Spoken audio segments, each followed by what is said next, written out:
Hello friends, welcome to coding with Sonia. हम सीख रहे थे सी लैंग्वेज में कोडिंग करना, सी लैंग्वेज में प्रोग्रामिंग करना। हमने स्ट्रिंग चैप्टर स्टार्ट किया हुआ था। जो भी यूजर्स सी लैंग्वेज में कोडिंग सीखना चाहते हैं वो मेरे साथ कोडिंग विद सोनिया में बने रहें। आज हम सीखेंगे टू स्ट्रिंग्स को कंपेयर कैसे किया जाता है। मैं आपको उसकी थ्योरी भी बताऊंगी और उसका प्रैक्टिकल भी बताऊंगी। प्रैक्टिकल वर्क बहुत ज़रूरी होता है। अगर आप कोडिंग सीखना चाहते हैं तो आपको प्रोग्राम्स का प्रैक्टिकल वर्क आना चाहिए। तो हम सीखेंगे कि प्रोग्राम को कोड कैसे किया जाता है। आपको लॉजिक पता होने चाहिए, उस लॉजिक को ही आपको कोडिंग में कन्वर्ट करना है। प्रोग्रामिंग करनी बहुत ईजी है बट उसका लॉजिक आपको पहले समझना है। तो हम बात करेंगे आज स्ट्रिंग कंपेयर के फंक्शन के बारे में कि कैसे टू स्ट्रिंग्स को आपस में कंपेयर किया जाता है। तो सबसे पहले हम उसका सिंटैक्स देख लेते हैं।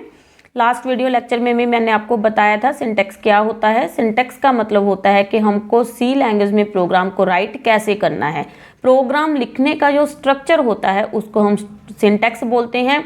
जब भी हम कोडिंग करते हैं तो सिंटैक्स को फॉलो करना बहुत इंपॉर्टेंट है। तो हमको क्या लिखना है, strcmp। strcmp का मतलब क्या है, स्ट्रिंग कंपेयर फंक्शन। फिर हमको लिखना है स्ट्रिंग 1 कोमा स्ट्रिंग 2।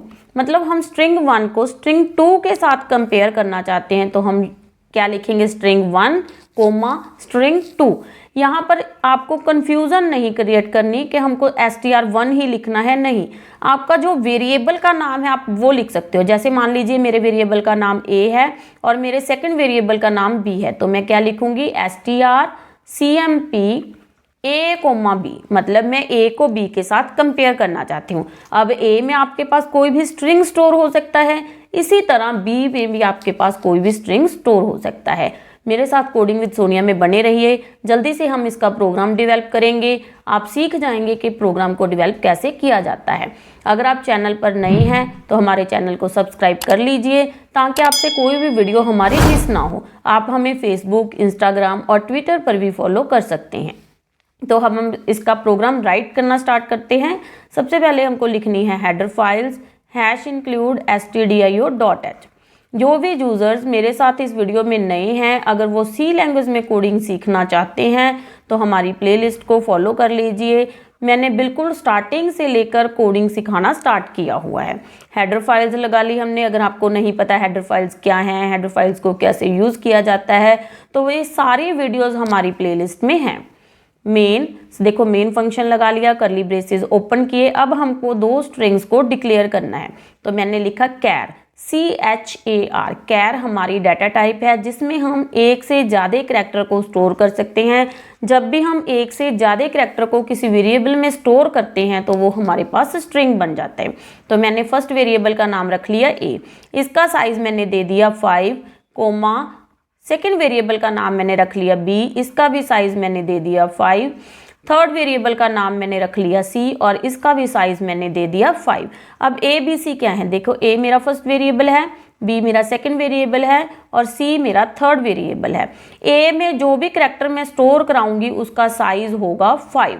5 से ज़्यादा करैक्टर मैं a में स्टोर नहीं करा सकती। इसी तरह b का साइज है 5 और इसी तरह c का साइज है 5। ये एक स्टैटिक साइज है, हमको ये साइज देना पड़ता है बिकॉज हम जब भी हम करैक्टर डिक्लेयर करते हैं, एरे बनाते हैं, तो हमको साइज देना पड़ता है। उससे ज़्यादा करैक्टर हम उसमें स्टोर नहीं करा सकते। अब हमको वैल्यूज़ देनी है। जैसे देखिए ए में मैंने स्टोर कर लिया ABC डबल कोट्स में। देन बी में मैंने स्टोर कर लिया ABC डबल कोट्स में। देन सी में मैंने स्टोर कर लिया XYZ डबल कोट्स में। अब जब भी हमको स्ट्रिंग स्टोर करना है तो स्ट्रिंग हमको स्टोर करना है डबल कोट्स में। ये देखिए मैंने डबल कोट्स में स्टोर किया है। तो स्ट्रिंग हमको कैसे स्टोर करना है, डबल कोट्स में स्टोर करना है। अब मैं स्ट्रिंग कंपेयर फंक्शन यूज़ करूँगी strcmp। सबसे पहले मैं a को कंपेयर करूँगी b के साथ। देन मैं again string compare function use करूँगी। अब मैं कंपेयर करूँगी a को c के साथ। यहाँ पर पुट्स में मैंने क्या लिख लिया, रिजल्ट डिस्प्ले करा लिया। मैंने लिखा result is equal to double quotes बंद कोमा। यहाँ पर मैंने RES नाम का एक वेरिएबल ले लिया। तो मैंने जब स्ट्रिंग को कंपेयर किया मैंने रिजल्ट के इसमें स्टोर करा लिया RES में। अब मैं आपको एक बात क्लियर कर दूं, जो हमारा स्ट्रिंग कंपेयर फंक्शन होता है इसकी जो आउटपुट होती है वो ऑलवेज इंटीजर होती है। मतलब जो इसकी आउटपुट आएगी वो इंटीजर वैल्यू आएगी। अगर आपके दोनों स्ट्रिंग इक्वल हैं तो वैल्यू 0 आएगी। अगर आपके दोनों स्ट्रिंग का जो डिफरेंस है वो 1 से ज़्यादा है, मतलब 0 से ज़्यादा उसका डिफरेंस है, पॉजिटिव नंबर है तो आउटपुट 1 आएगी। अगर आपके पास डिफरेंस नेगेटिव नंबर है तो आउटपुट -1 आएगी। तो हमको ये आउटपुट इस तरह से रिटर्न करता है। अगर इक्वल है तो 0 आती है, अगर ग्रेटर डिफरेंस है तो 1 आती है, अगर ग्रेटर डिफरेंस नहीं है, नेगेटिव में है, तो आउटपुट -1 आती है। तो हमारे पास इसको कंपेयर किया जाता है। आप कंफ्यूज मत होइए, मेरे साथ लास्ट तक इस वीडियो में बने रहिए, मैं आपको बता रही हूँ कैसे इसकी आउटपुट आती है।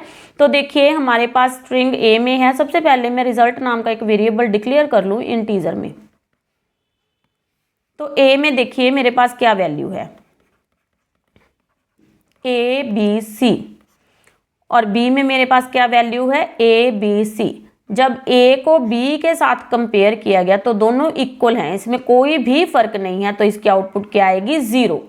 अब नेक्स्ट A में मेरे पास नेक्स्ट फंक्शन को हम यूज करके देखते हैं। ये देखिए ये वाला फंक्शन है, इसमें मेरे पास A की वैल्यू है ABC और B की वैल्यू मेरे पास है XYZ। अब ये दोनों वैल्यूज इक्वल नहीं है, ABC और XYZ। अब इसके इंटीजर पर वर्क होगा। देखो A की इंटीजर वैल्यू क्या होती है, 97। स्मॉल a की इंटीजर वैल्यू होती है 97। इसी तरह स्मॉल x की जो भी वैल्यू होगी, लेट कर लो वो 100 होगी, तो इन दोनों का डिफरेंस निकाला जाएगा। अब इन दोनों का डिफरेंस क्या आ गया, -3। अगर ये -3 आता है तो आउटपुट -1 आएगी। अगर ये 100 ऊपर होता और 97 नीचे होता तो हमारा डिफरेंस आ जाता 3। अगर डिफरेंस 3 आया, पॉजिटिव नंबर आया, तो हमारी आउटपुट 1 आएगी। तो जो भी स्ट्रिंग होते हैं उनका डिफरेंस निकाला जाता है, और डिफरेंस निकाला जाता है स्काई वैल्यू को यूज करके। हर एक स्ट्रिंग की एक स्काई वैल्यू होती है, उस स्काई वैल्यू को दूसरे स्ट्रिंग की स्काई वैल्यू के साथ कंपेयर किया जाता है, दोनों का डिफरेंस निकाला जाता है। अगर वो डिफरेंस पॉजिटिव नंबर है तो आउटपुट 1 आएगी। अगर वो डिफरेंस नेगेटिव नंबर है तो आउटपुट -1 आएगी। अगर वो डिफरेंस इक्वल है तो आपकी आउटपुट 0 आएगी। तो आई होप आपको स्ट्रिंग को कंपेयर करना आ गया होगा। अगर आप भी कोडिंग सीखना चाहते हो तो मेरे साथ कोडिंग विद सोनिया में बने रहें। आप हमें इंस्टाग्राम, फेसबुक और ट्विटर पर भी फॉलो कर सकते हैं। Thank you.